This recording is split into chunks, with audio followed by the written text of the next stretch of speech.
بسم اللہ الرحمن الرحیم۔ میرے تمام دیکھنے والے ناظرین السلام علیکم۔ میں ہوں شیراز مغل، آپ دیکھ رہے ہیں میرا یوٹیوب چینل۔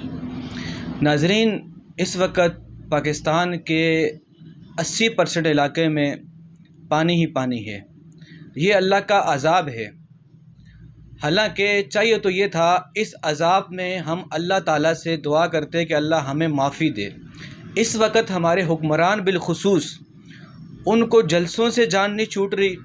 اس وقت اسمبلی کے اندر جا کے دیکھیں، اسمبلیوں میں حکمران ایک دوسرے کے گربان کے پیچھے پڑے ہوئے ہیں۔ صرف مقصد ان کا ایک یہ کہ انہوں نے کسی بھی طریقے سے سیٹ حاصل کرنی ہے۔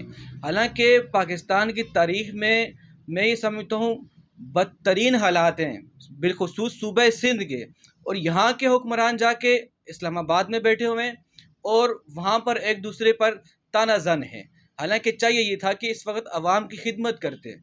رسول اکرم صلی اللہ علیہ وسلم کے جو صحابی تھے، بالخصوص حضرت عمر فاروق رضی اللہ تعالیٰ عنہ، انہوں نے فرمایا تھا اگر دریائے نیل کے کنارے پیاسا کتا بھی مر جاتا ہے تو اس کا حساب بھی ان سے ہوگا۔ اور جب آپ دنیا سے چلے گئے اس کے بعد آپ کی چونکہ روزانہ آپ کے بیٹے کے خواب میں آتے یا کبھی کبھار آتے، لیکن بیچ میں ایسا ہوا کہ 10 سال تک آپ ان کے خواب میں نہیں آئے۔ پھر جب 10 سال کے بعد واپسی آئے تو ان سے پوچھا گیا، اے امیر المؤمنین، آپ میرے خواب میں نہیں آ رہے تھے؟ تو آپ نے فرمایا ایک چھوٹا سا مسئلہ تھا جس کا حساب کتاب کرتے کرتے مجھے 10 سال گزر گئے۔ آج پاکستان کے حکمرانوں کے لیے لمحہ فکریہ ہے۔ آج پاکستان کے حکمران بجائے ایک دوسرے کے خلاف اٹھنے کے، جلسے جلوس کرنے کے، اس وقت یہ چاہیے تھا کہ بجائے جو 8 کروڑ 5 کروڑ وہ جلسوں پہ لگاتے، وہی پیسے عوام کی خدمت پہ لگ جاتے۔ آج سندھ کے اندر غریب بچے مر گئے، آج سندھ کے اندر غریب لوگ مر رہے ہیں، رات کو ان کے پاس خیمے نہیں ہیں، رات کو ان کے پاس رہنے کے لیے جگہ نہیں ہے، ان کو رہائش کی جگہ، ان کو رہن سہن کی جگہ یہ کون دے گا؟ یہ حکم وقت کے کام ہے۔ اس سے پہلے حکمرانوں نے بھی بدترین حالات میں عوام کا ساتھ نہیں دیا۔ آج بھی ملک اس وقت اس مشکل حالات سے دوچار ہے، اور ان حکمرانوں کی وجہ سے۔ صرف میرے کہنے کا جو مقصد ہے، میں ان چیزوں پہ ویڈیو نہیں بناتا، صرف بتانا مقصود اس لیے ہے ہم نے کرنا کیا ہے۔ آج جس طرح پہلے زلزلے آئے، طوفان آئے، بارشیں ہوئیں، عوام جو ہے بالکل حکمرانوں سے الگ تھی۔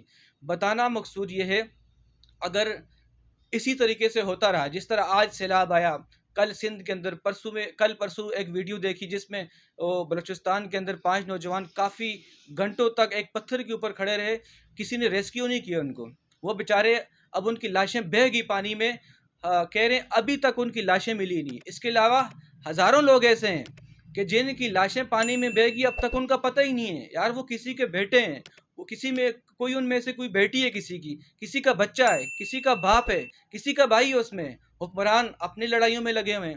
اب اس کا حل یہ ہے، ویڈیو بنانے کا مقصد یہ تھا، اس کا حل یہ ہے کہ پوری قوم، جس طرح ہم مل کے جلسے کرتے ہیں، جس طرح ہم مل کے جلوس کر لیتے ہیں، تو اس طرح ہم ساری قوم مل کے اگر اللہ تعالیٰ کی بارگاہ کے اندر توبہ کریں، سارے لوگ پہلے ہم نکلتے تھے روڈوں پہ جلسے جلوس نکالتے تھے، آج اگر ہم مل کے روڈوں پہ نکلیں، اللہ سے توبہ کریں، تو میں یہ دعوے سے کہتا ہوں اللہ کی عزت کی قسم، ہم رات کو اگر توبہ کرنی شروع کریں، صبح ہونے سے پہلے اللہ تعالیٰ ہمیں ایک ایسا حکمران عطا کر دے گا، جس طرح حضرت عبداللہ بن عبدالعزیز تھے، جس طرح صلاح الدین ایوبی تھے، جس طرح محمد بن قاسم تھے، ایسے حکمران اللہ تعالیٰ ہمیں ضرور عطا کرے گا۔ تو اللہ تعالیٰ سے دعا گو ہوں اللہ تعالیٰ مجھے اور یہ پاکستانی قوم، مسلمان اس وقت گناہوں کی دلدل میں پھنسے ہوئے ہیں، یا اللہ ہمیں اس دلدل سے نکال اور ہمیں توبہ کی توفیق عطا کر، تاکہ ہمارے اوپر اچھے حکمران مسلط ہوں، کیونکہ جیسے ہمارے اعمال ہوں گے ایسے ہی ہمارے حکمران ہوں گے۔